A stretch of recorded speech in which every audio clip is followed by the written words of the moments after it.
Blessed to be a part of your day. Kevin Miller in the morning, KIDO Talk Radio. Phone numbers 580-5436, 580-KIDO. Our old friend Dan Perkins joining us. Dan, good morning. Good morning, Kevin. How are you today? Well, good to have you with us. If y'all don't remember Dan, he usually does the 6 a.m. hits with us. He's an Islamic historian, terrorism analyst, contributor at thehill.com. Of course, you can catch his books, and he's the author of The Brother of the Red Nile trilogy, which centers around Islamic nuclear terrorism against America. And he is a nationally recognized expert on radical Islam. Hey, before we get to what happened to the Saudi guy, the Turk guy, the Washington Post guy, what do you make of these packages, and why aren't we thinking that this could be Al-Qaeda or ISIS? Well, that's a great question, Kevin. Nobody's asked me that question and talking about it, and I commend you for that. Because the mainstream media is desperately looking for a way to tie this into Trump with somebody on a radicalized side, part of a hate group like the Klan or whoever, so that it will hopefully have some impact on the midterm elections. They don't want to talk about the fact that it could have been ISIS or could have been Al Qaeda or whoever.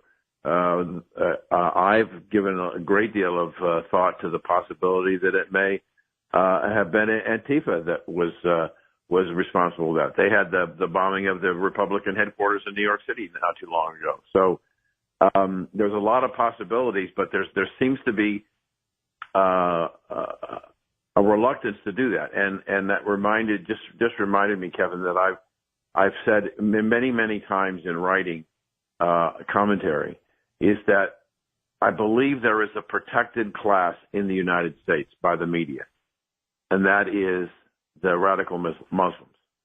And I think for one very simple reason, Kevin, they're afraid that they might come and kill them if they attack them.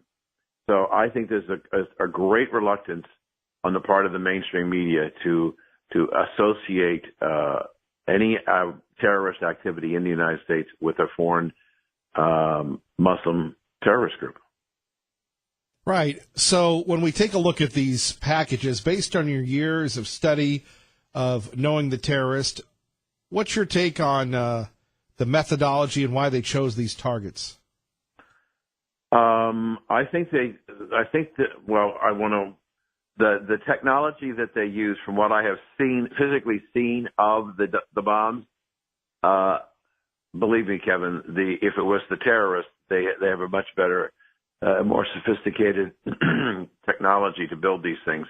So the way they're put together doesn't make sense to me to be a terrorist group. It may be somebody trying to look like one, but I don't see that. As it relates to why these particular people, I think that there is the commonality of all the people that have been so far indicated with the possibility of receiving these bombs are all anti-Trump people and have been vicious in their attacks on Donald Trump, and that's why they've been singled out.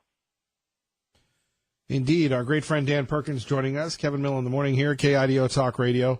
So what do you make of this deal with the Saudi crown prince, and all of a sudden the Saudis are bad people? And do we have a dose of the ugly Americanism with us, that best-selling book in the 60s, where we're trying to impose our values on other people? I mean, we know bad things happen to people in Saudi Arabia.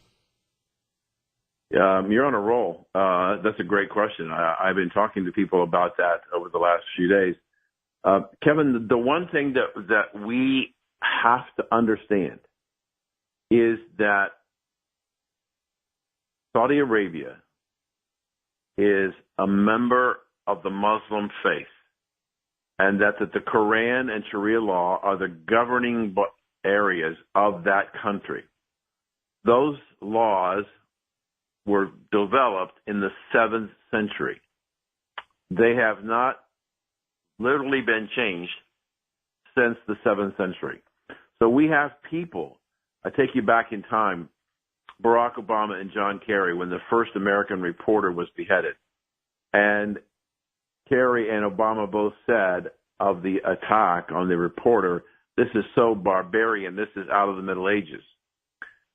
What we don't understand, Kevin, is that while they look like they're Western, they still function on a day-to-day basis based on rules and regulations crafted in the 7th century. And the Crown Prince, realizing that, in addition to realizing that petrodollars did not withhold the opportunity that they had had in the past for creating income and wealth for the nation, knew that he had to diversify his economy away from oil.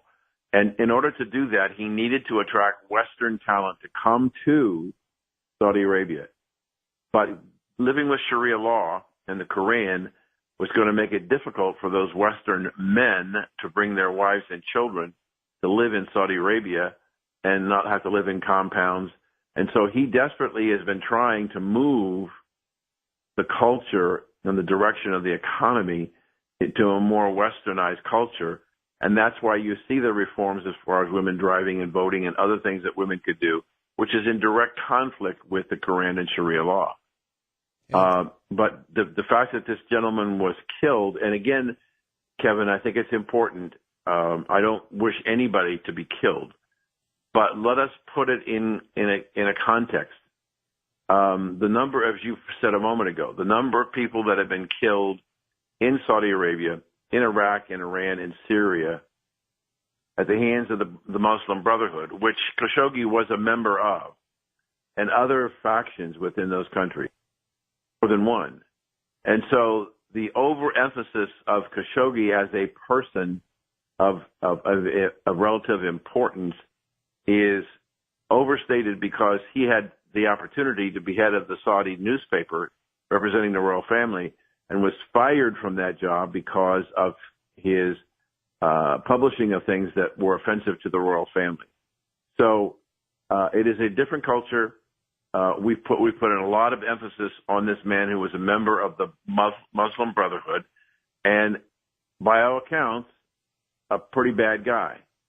But we have gone off the deep end and placing so much value on this person, in addition to the conflict within the Sharia and the Muslim faith and how they react to individuals who betray them. Our great friend Dan Perkins joining us to talk a little bit more about this Saudi thing. You know, there was a brilliant article, I think it was in Bloomberg, Dan, that detailed what you just shared with us here on KIDO Talk Radio, where this new prince has come in and they want to make it tourism. They want to make it westernized because they know that eventually the oil gig is going to be up. And he's got a lot of internal forces working against him as well. So we go down to Khashoggi and the Turks. Now, the Turks are an interesting brood. At one time, you had a guy named Ataturk, who was their George Washington. I've been to Turkey. Very secular, very loyal to the Americans. Is it Europe? Is it Asia? It's a mix, the old Ottoman Empire. Now you've got Erdogan in there that's bringing in the radicals, bringing in the Islamic folks. So Turkey, friend or foe, and how crucial are they in comparison to the Saudis to America? Well, you're right. What's going on with Erdogan is that he has openly said that he wants to make Sharia law the law of Turkey. Yeah. He wants to convert the entire nation to a pure Muslim country under the Muslim traditions and the Muslim law. On a relative basis, in relative importance, the Saudis versus the Turks. Saudis are extremely important because the Saudis will assist the United States, along with Israel, putting enormous pressure on Iran to come to the table. We seem to forget in about less than 2 weeks' time the new restrictions on the exportation of 2/3 of Iranian oil goes into effect with the sanctions imposed by the United States. That they're the third largest nation in the world in terms of exports of crude oil, and they, much like Saudi Arabia, are dramatically dependent upon the sale of crude oil to produce the petrodollars. And what's going to happen, Kevin, is that shortage of supply. For example, you might have heard recently that South Korea bought its last Iranian crude oil in September. They haven't bought any more. Many of the Chinese refineries and Asian refineries who were principal buyers of Iranian crude have already indicated some time ago that they're already looking for alternative sources. And we in the United States, through this transition into energy independence, are now exporting north of 2 million barrels a day. And we can pick up the slack of the decline in the crude output of Iran. But if we do that, and we can do it on a price advantage, because there's a $10 difference between the price of West Texas Intermediate crude and North Sea crude, which is the pricing for Middle East oil. We have a price advantage. We're closer to Asia. And as a result, we're going to take market share from Iran that they probably will never get back. And so the risk to the Iranian government, and this is another thing that's important to understand, we are seeing in Iran, Kevin, history being made, and history going back to the 7th century. We have the Iranian people saying that the imams and the mullahs, the religious leaders who are in control of the country, they're rebelling against them. And I believe they will overthrow them. So to have a Muslim country overthrow the government made up of the religious leaders is historical in perspective.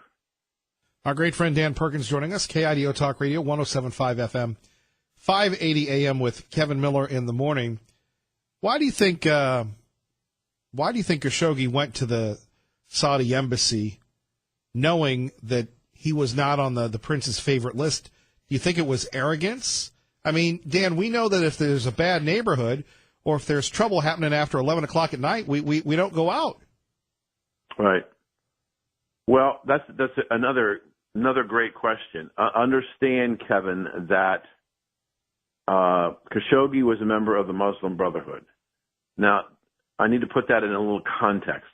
You have the Muslims, you have the Shia and the Sunni, but there is another offshoot of the Muslim faith that is much more radical and much more violent, called Wahhabi. Now, the Wahhabis have had great influence and were primarily funded by the royal family in Saudi Arabia when it was to their advantage for them to create terrorist activity all over the Middle East. Now we have a situation where, as that evolved, the Muslim Brotherhood had been somewhat of the protector of the Wahhabi individuals. With Khashoggi being a member of the Muslim Brotherhood, your comment about arrogance, I think, is very true. I think he may have believed, because of his relationship with the Muslim Brotherhood, he was in a, quote, protected class. And I don't know whether the Crown Prince actually ordered the death and the murder of Khashoggi. I don't know that. I don't know that we'll ever know who gave the order. It appears that the Crown Prince may have suggested it would be nice if he wasn't around.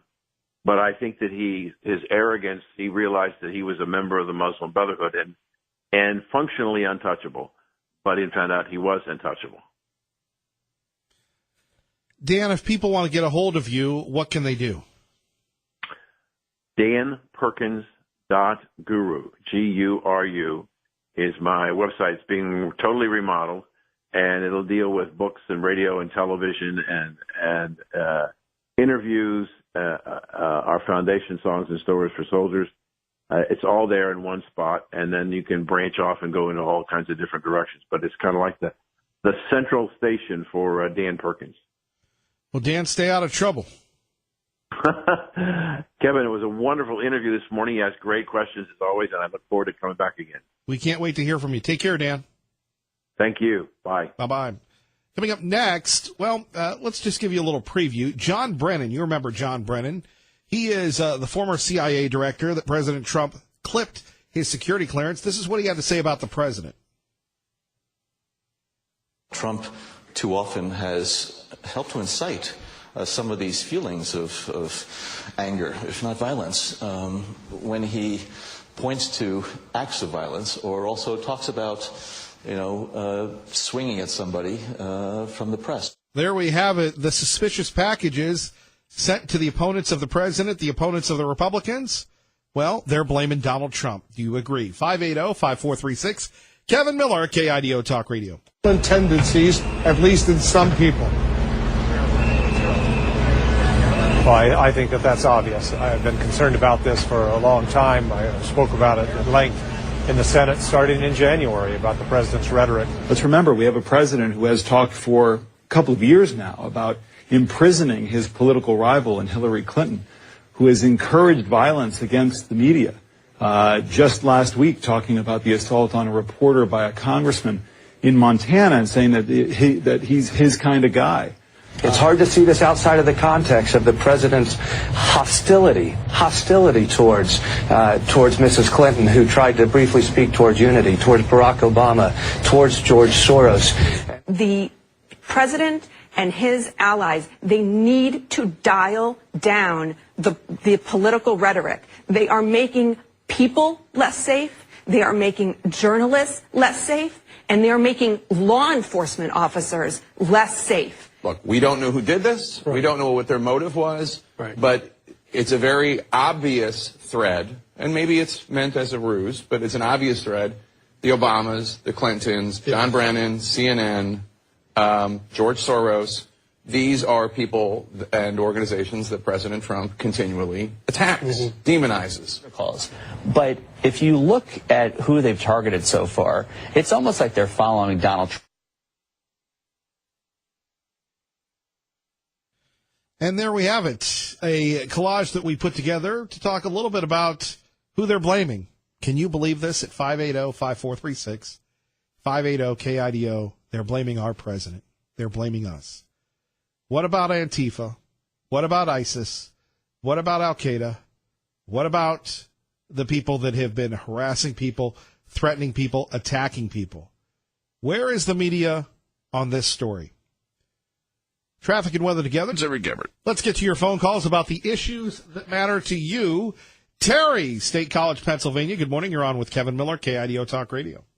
Good morning, Kevin. For years they've been bringing it to us and just, slapping us every which way they can. Finally, we take it to them, and they cannot handle it. And we are to oppose the evil. We are to withstand. We are to stand our ground. They don't like it that when that happens, do they? I mean, when you look at, this is the false flag, but this caravan thing, the bombs, that is so created. And I heard one of your interviews where they were saying that it's going to definitely slant the elections more to the conservative, to the Republican ticket. And I have to agree with that because there are so many Democrats that were Democrat by generation, by name only, and they just have for years voted Democrat, but they're tired of it and they want the truth also. So I really do hope and believe that we're going to see some midterms that are going to be more like the presidential election. It's going to be hopefully closer to a landslide in favor of what is good, what is right. And you've had some phenomenal interviews, but I think the one that I enjoyed the most was that incredible interview you had with Liberal Steve yesterday. Now, wait a minute. We've had Bill O'Reilly on. We're going to get Jim Jordan's on, one of the most conservative people in the House of Representatives, David Limbaugh, and you're saying the Liberal Steve interview was better than all those?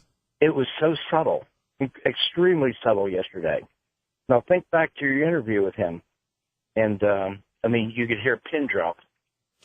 And so I'm going to give credit to that interview that you gave with Liberal Steve yesterday. That's the newsmaker of the week is Liberal Steve. That's it. Well, Terry, Kevin, I'll have what you're having. It's over. Hey, you have a good day. All right, you as well. Thank you. Doug in Mountain Home with Kevin Miller on KIDO Talk Radio. Good morning, Doug. Good morning, Kevin. Yeah, I didn't catch the interview with Liberal Steve. Was he crying like the rest of the liberals are crying? He was whining. Oh, gotcha. Well, I whined when it was on the other side 8 years ago, but I still went to work and paid my taxes, and I didn't run amok running around here trying to cause a whole bunch of trouble, if you know what I'm saying. Oh, anyway, I think it's sort of humorous the way they're going about this, just crying their eyes out. My heart bleeds purple, never mind for them. But, yeah, I'm just wondering, I hope the FBI listens to some of these talk shows. I hope you guys don't try to just throw away this investigation, and then, because I really do believe, this conspiracy thing, hell, we're seeing it play out, Kevin, and all kinds of stuff. And I really do believe that somebody, be it Soros or somebody, they put whoever up to building this stuff so it wouldn't blow up. I mean, I heard a bunch of interviews last night on Sean Hannity with somebody Sean had on, and I mean, they made it obvious in the mail and the packages and everything so they could be found. So wake up, America. These guys can't play right. They can't win elections fairly. They got to cheat. They got to have, illegal immigrants vote by the thousands. They can't win an election fair, period. They don't like the American people. They don't trust the American people. They want total power. And that one name, Kevin, everybody remember this one name. It's called George Soros. He's pushing the buttons and paying the money. And all them people coming from South America, if you could find out who's paying for that, I'll bet his name comes right to the top of the list. I don't even know what he's doing in this country. I don't know why he's here. And I hope our president, when he's duly elected again and this election right now goes our way, I hope he throws Hillary Clinton and the bunch of them in jail forever. That's where they need to be. I'm done, Kevin. Lock her up. Thanks, Doug. Yep. Bye. Bye. More of your phone calls next. Kevin Miller, KIDO Talk Radio. Good morning, Maggie. Good morning, Kevin. Coming up, more of your takes on the packages. Holly, Mark, Dave, and Will. Before that, we go to John Decker joining us exclusively from the White House on Fox News Radio. Remember, when you hear Fox News on the radio in the Treasure Valley, you're listening to KIDO Talk Radio on 107.5 FM, 580 AM. John, good to have you with us. Hey, good morning to you. How are you doing today, Kevin? Not bad. Of course, the White House and everybody else trying to deal with these packages, the president on the road in Wisconsin. As always, there's a lot going on. The president never holds back on saying what he feels. Well, he doesn't. And last night he was at a campaign rally in Wisconsin. The president urged everybody, Democrats, Republicans, to tone down the rhetoric, to unify. We have a common enemy, and it's as it relates to what happened yesterday with these suspicious packages being sent. The common enemy is the person who sent those packages. There's no place for that in our society. It reflects poorly on America, and this person, by no stretch of the imagination, is indicative of the good people that exist all throughout the country. This is an evil person in terms of what he did in sending those packages to each of those people.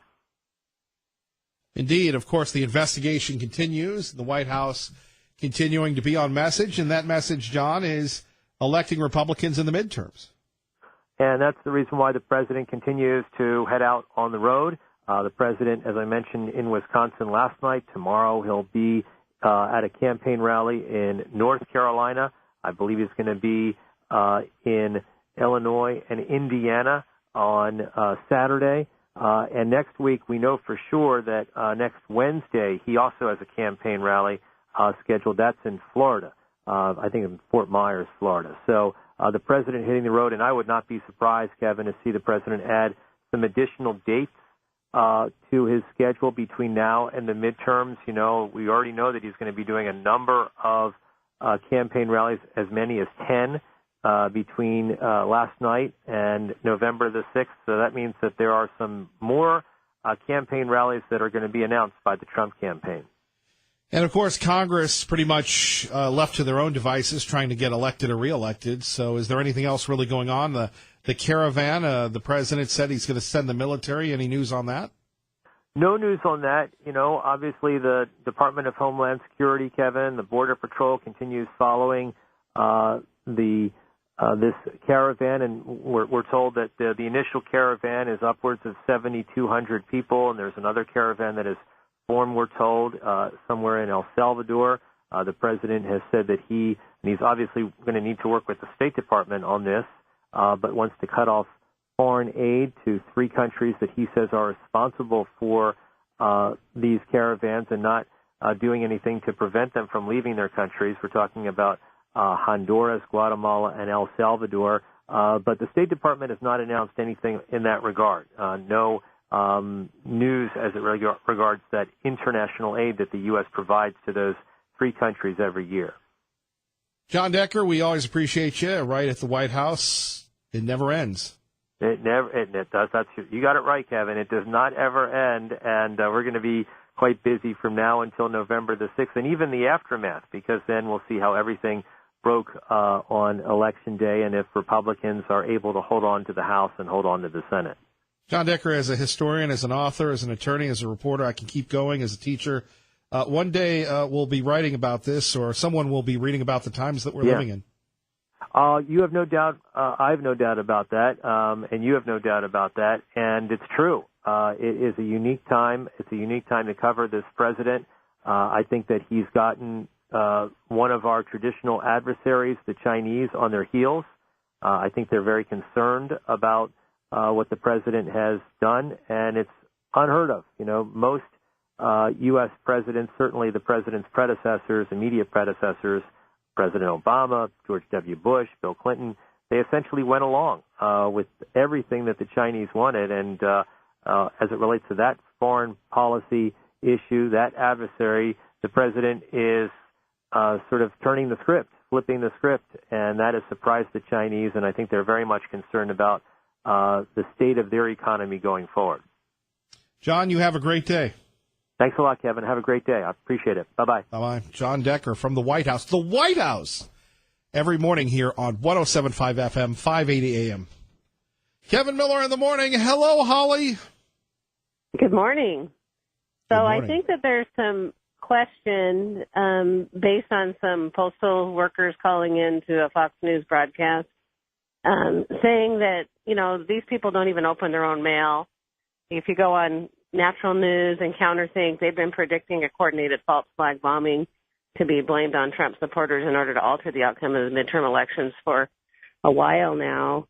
I really hoping that the public is as smart as they were when they elected our president.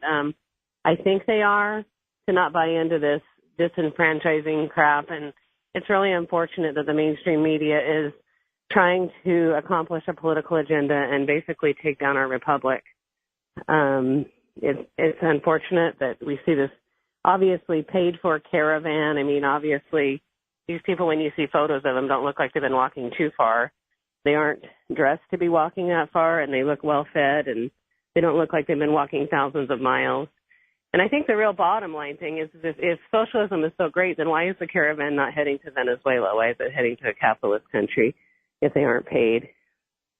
So I just encourage people to get out and vote. Well, I go back to this caravan. Now we've got Caravan 2. Yeah. Okay, Holly, thank you. We kind of left her starstruck there. Mark in Napa with Kevin Miller on KIDO Talk Radio. Good morning, Mark. Good morning.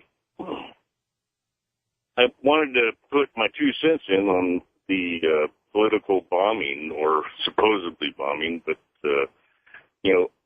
nobody's even commented that they possibly even masterminded this themselves.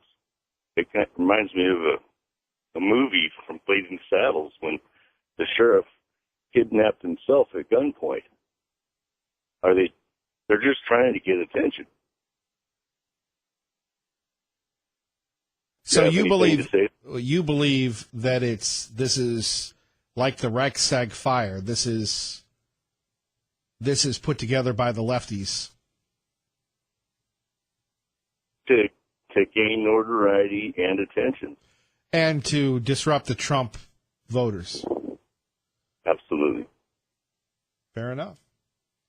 And I apologize for being short, but thanks for letting me say it. Look, you can talk long or you can talk short. We're good at it either way, brother. All right. Well, I'm doing good work, brother. I'll listen to you more. Thank you. I appreciate it. Thank you, Mark. 580-5436, 580-KIDO. Let's go to Dave in Meridian with Kevin Miller on KIDO Talk Radio. Good morning, Dave. Good morning, Kevin. Yeah, I believe the Democrat Party or the left in the country has become really aware that Americans view them as the mob, the mob mentality. And after the Kavanaugh mobs and, the rabid protest culture that everybody's been seeing, that I believe people are more attuned than ever more than they were before, watching the fascist group Antifa and all that. And I do believe people have even become we're very concerned, the voters, the citizens, realizing just how indoctrinated many of our young people are in, college today. It seems like most of academia are brainwashing our youth in anti-American, Leninist and Marxist points of view. I mean, it seems to me that the academia has become kind of like a little satellite indoctrination factories, little Saul Alinsky's, being spit out. And so I think the left has orchestrated this just like they've tried to orchestrate all kinds of things. The Kavanaugh lies, the illegal aliens pouring up here just to try to sway this election. And I think the bombs are the same thing. I think it's just an orchestrated setup. Well, Dave, thank you for the call. We appreciate it. You bet. All right, 580-5436, 580-KIDO. Let's go to Tea Party Bob, GemStatePatriot.com. Good morning. Good morning, Mr. Miller. Great show this morning. You made a very astute comment this morning, and you're the only one that I've heard it from. And that is why anyone isn't thinking that all of these bombs might be a plot of Al-Qaeda or ISIS or some other foreign group. Instead, the press jumps immediately, put the blame on the president and the Republicans. The rhetoric of the press has become so slanted, they have absolutely no interest in finding the truth about anything and politicize everything. They're truly living in a fantasy world. We have all of these October surprises rising at the same time, yet it makes you wonder who's behind all of the crazy things that are arising. It's not hard to figure it out, and I don't think we would have to look too far to find the culprits. You just have to turn your head to the left. I'd like to say just a couple of words about Medicaid expansion and Senator Thain's comment this morning. As you know, I've spent many years talking about the subject of the medical problems in our healthcare system here in Idaho, and I've written dozens of articles. And I do know what I'm talking about. Senator Thain is 100% right about this Medicaid expansion. We will not solve our medical problems here in Idaho with Medicaid expansion. And it's going to cost many hundreds of millions of dollars more than anyone would expect. Access to medical care does not mean good medical care. What it means is more money thrown at a problem that has been around for too many years and has been totally ineffective in helping those in need. What we should be doing is working on wellness programs for the poor. Everyone forgets that it's a lot cheaper to keep someone healthy than it is to help them repair their bodies when they get sick. If Idahoans think about it, we think we're going to have 70 or 80,000 people signed up for this Medicaid expansion. It's going to be more like 150 or 200 when all comes down to it. That's the experience of many of the other states that have been signing these programs up. And you don't throw more gasoline on a fire if you want to put the fire out. And that's what Medicaid expansion will do if we pass this ballot measure. No one wants to see people struggling from sickness. But this is not the way to solve the problem. So I hope this ballot measure goes down in flames, or so to speak. I hope you have a wonderful day, and just keep going, man. You got a great program going here. Well, let's hope we keep going. Thank you, Tea Party Bob. Thank you, my friend. Thank you. Let's go to John in Caldwell with Kevin Miller on KIDO Talk Radio. Good morning, John. Good morning, Kevin. How are you? Thanks for taking my call. Appreciate that. There's 2 points I would like to touch on. One was when I was watching Laura Ingraham's show on Fox 2 nights ago. She touched on, she had a Democratic strategist, I believe, on her show. And one of her comments was that the majority of the caravan coming up is women and children. And you look at all the pictures and you start to question, like, are we looking at the same pictures? If I'm not mistaken, it looks to be more like 70-80% men. So that's one. And the other one was something that Glenn Beck touched on yesterday, was that it's going to be interesting to see when, if and how our military needs to confront this at our border. They're going to focus on any type of force that we need to use, and it's unfortunately may be used in a very negative way, and knowing the media, the way they might just spin that. Well, John, how do you think this plays out in the midterms? Well, I think it's strategically done in order to, be used against, voting. Obviously, it's going to be used, I think, to sway people to vote one way or another. And like I said, depending on how the media spins what happens at the border, it could be really good or really bad. Good points, John. Thank you for listening to KIDO Talk Radio. Thanks, Kevin. Very good points there. Let's continue nonstop reaction, 580-5436, 580-KIDO, where everyone is blaming the president. Trump too often has helped to incite some of these feelings of anger, if not violence, when he points to acts of violence or also talks about swinging at somebody from the press. And what about you?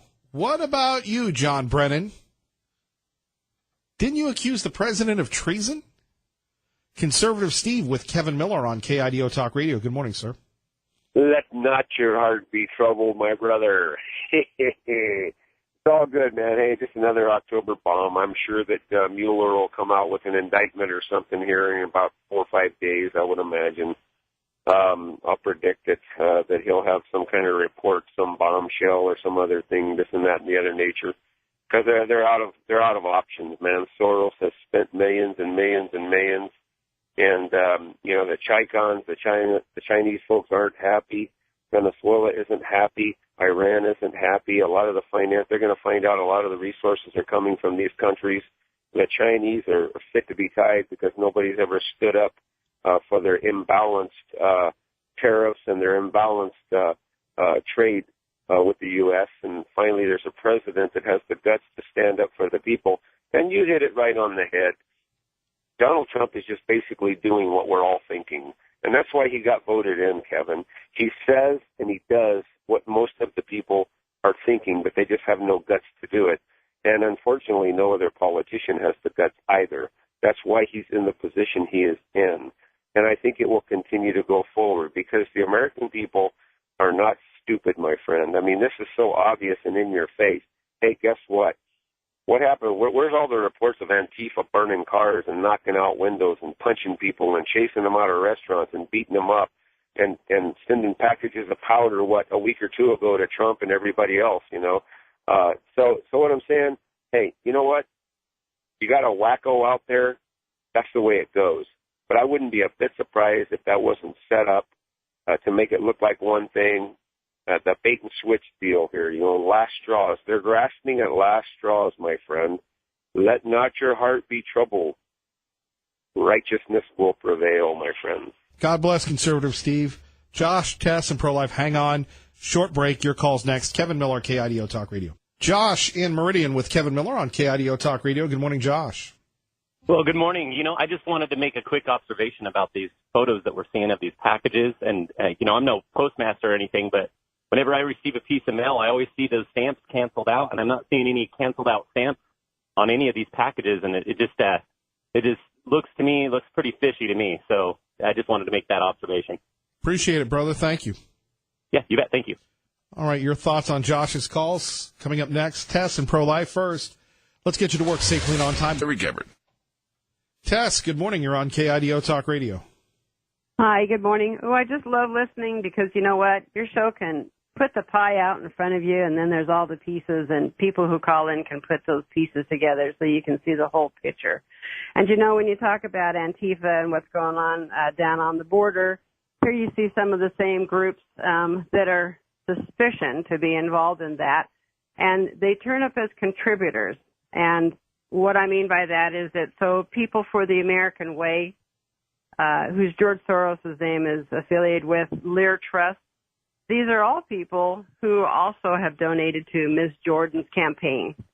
So here's something that Liberal Steve said this morning was her comment about AR-15. Here's a piece of that pie, which is I typed in YouTube because I don't believe it unless I actually hear it or I read it from their handwriting. And on YouTube, if you type in Paulette Jordan AR-15, she very specifically says during a commentary that the AR-15 doesn't have a place here in Idaho. You are correct, Tess. You are correct. I got to run. Thank you. Pro-life, bring us home. KIDO Talk Radio, go! Yeah, you know, there's a law that says you can come to the U.S. border and say that you want amnesty. They give you an attorney and time in the United States. That needs to change. You need to call Congress and tell them that they need to go to the consulate of their country. So these Guatemalans, Hondurans, El Salvadorans need to go to their consulates. We need to change that law so that you just can't come here and yell at the gate, amnesty, and get in here. How do you like that? I love you, pro-life. God bless. Kevin Miller in the morning. Glenn Beck is next. Sean Hannity this afternoon. Lars Larson, Dave Ramsey, Ray Amaya, outstanding job. God bless everybody. Keep the faith. Glenn Beck is next. KIDO Talk Radio.